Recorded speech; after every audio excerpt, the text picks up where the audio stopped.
Good afternoon, YouTube people. How's your hot and humid Thursday been? We didn't get to 100, but we got pretty damn close. We got up to 98 today. With the heat index, it was like 120 with the heat index. It was a hot one. But this is what I did today. I put together this carb conversion for somebody else and put it on my car for test driving. Every carb conversion gets test driven on my own car. This is my car. And every carb conversion gets test driven on my car just to ensure that the carburetor was rebuilt properly, the intake manifold got welded up properly. I don't weld up the intake manifolds myself. I make all the pieces myself. I make the flanges and central plenum and the runners and all, but I can't weld aluminum. I can only weld steel. So I have to use aluminum fabricators to, wow, a breeze just blew up. That feels like heaven. Wow. I think it's like 92, 93 right now, but with that breeze, it feels like I'm in the Arctic. Wow, that felt wonderful. It's been a hot one.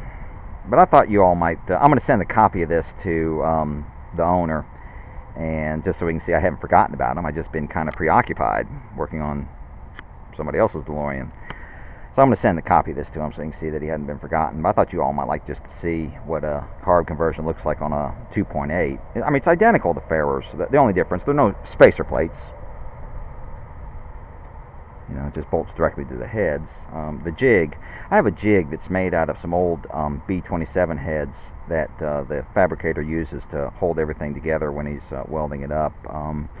If you try to use the engine itself as a jig, the problem is you have to take the intake manifold off and flip it upside down loose to weld the underside of it, and that has a tendency to lead to warpage and misshaping, and it just works a whole lot better if all the pieces can be bolted down to what is basically an engine, right side up, upside down, so the fabricator can maneuver it around and get his TIG gun in there. And these manifolds had just been coming out 100%. He welded up 6 of them for me. And he's very careful, he's very conscientious, and does a really, really careful job. And this is number 4 of the 6, and every single one of them is just fired right up and vacuum tight, been 100%. Just been really, really nice. And that's just an absolute luxury, because I've had intake manifolds that were welded up by other fabricators that were not 100% and had to be doctored and fixed, and that's no fun.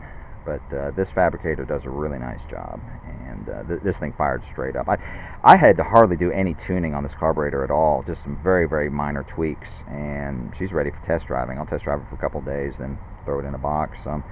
I leave the carburetor bolted to the manifold. I just drain the fuel out of it and leave them all bolted together as one unit, just unbolted from the heads, which means all the owner has to do is put 4 bolts in, connect up the fuel line, and they're ready to drive the car. Speaking of fuel lines, I'm not totally happy with the way this one got bent. I brought it way over here, over the passenger valve cover, and I'm just not, I think I'm going to bend another one that comes like maybe through here. I think I like that better.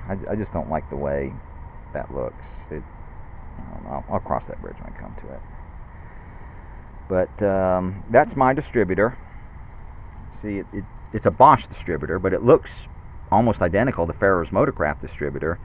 This is my hold down clamp. See, it's not a low profile K-Jet style distributor. It's just a normal shaped distributor. Sticks up much taller than a K-Jet distributor, and uses a standard traditional hold down clamp. So it's basically identical to the distributor that's on Farrer's engine, just from a different manufacturer. And of course, it's Oddfire. It's an Oddfire engine. You know, mechanical fuel pump, just like Farrer's. One thing, I don't know if you can see that, my fuel pump is mounted with studs, not bolts.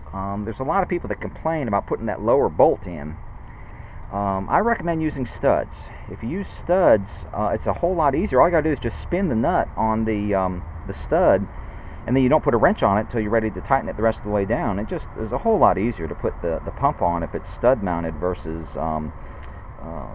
using bolts. Just like a water pump. The water pump's a hell of a lot easier mounted. See, mine's mounted with studs. It's just a hell of a lot easier to put the water pump on if it's mounted with studs rather than with bolts. But so if you're one of the owners who's running a mechanical fuel pump and you're complaining about putting the pump on because of that lower bolt, I recommend don't use bolts, use studs. Work a whole lot better. Let's go ahead and fire her up. You know this is my car because the gas gauge works.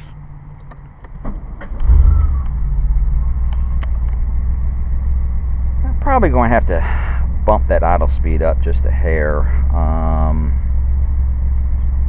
The owner's got an automatic, and he probably needs the idle speed about 1,000 to maybe 1,100 because the torque converter load.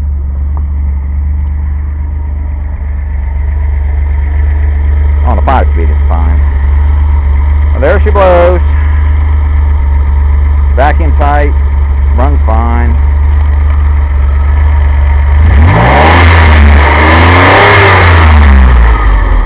Why do we all do that, huh? We all do it. Listen to this. Vroom, vroom. It means nothing. The car is just sitting in the driveway. You know, the proof of the pudding is when you actually drive it. I guess if it had a vacuum leak, it might show up. No, actually, if it had a vacuum leak, you'd be hearing it right now. The vacuum leak shows up at idle. If you got a squirrely idle, it's usually caused by a vacuum leak. But no, this thing here is 100% vacuum tight. That's my exhaust system. Causes much wailing and gnashing of teeth because the mufflers hang down, but you know, it's my damn car. I don't have anything in the way of my crankshaft pulley. Bukuza access. Nothing melting my rear fascia either. So there she blows. That's a carb conversion. Looks, you know, identical to what's on Farrah's car, because it is identical to what's on Farrah's car. It doesn't have the spacer plates, of course, because the manifolds are made for V28s.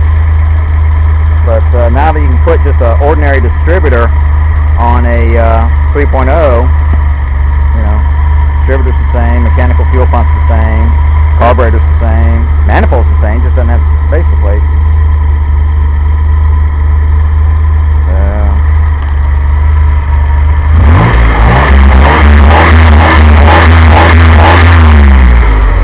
I have no idea why we all do that. Tradition, I guess.